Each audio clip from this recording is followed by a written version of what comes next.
অতিবৃষ্টির জন্য নিম্নচাপের প্রভাবে প্রচুর বৃষ্টি হয়ে গেছে।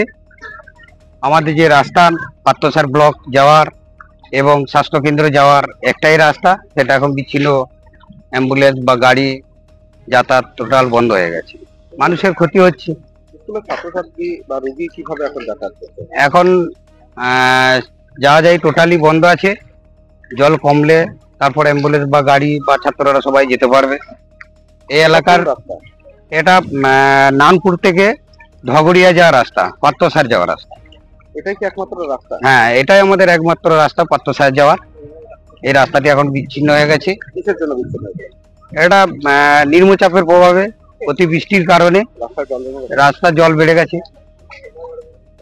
পাশে যে ধান মাঠগুলো আছে সেগুলো কি অবস্থা? পাশে যে ধান মাঠগুলো আছে কিছুদিন আগেই রোপণ করেছে, তো এই জলে ডুবে গেছে, নষ্ট হয়ে যাবে। প্রচুর ক্ষতি, কয়েক 100 বিঘে জমি ধান নষ্ট হয়ে গেছে। এটা কোন নদীর জলস্তর বৃদ্ধি দিয়েছে? এটা শালী নদী।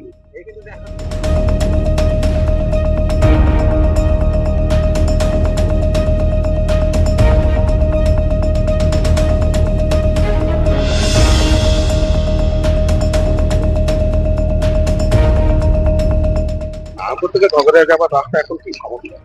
সমস্যা বলতে এখন জলের জন্য রাস্তা এখন বন্ধ হয়ে গেছে, ডুবে গেছে, এই জন্য সমস্যা। রাস্তার উপরে জল? হ্যাঁ, রাস্তার উপরে জল। এটা কোন নদীর জল?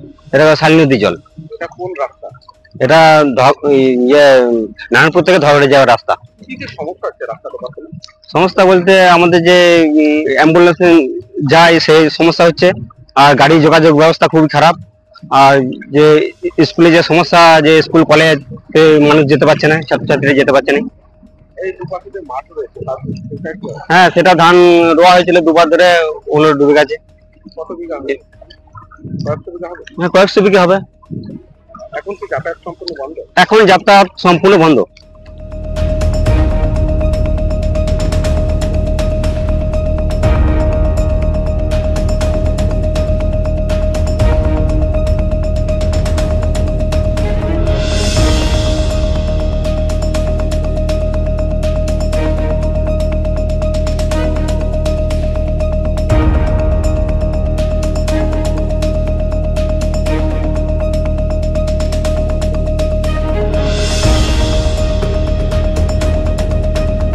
আমাদের ভিডিও ভালো লাগলে লাইক এবং শেয়ার করুন।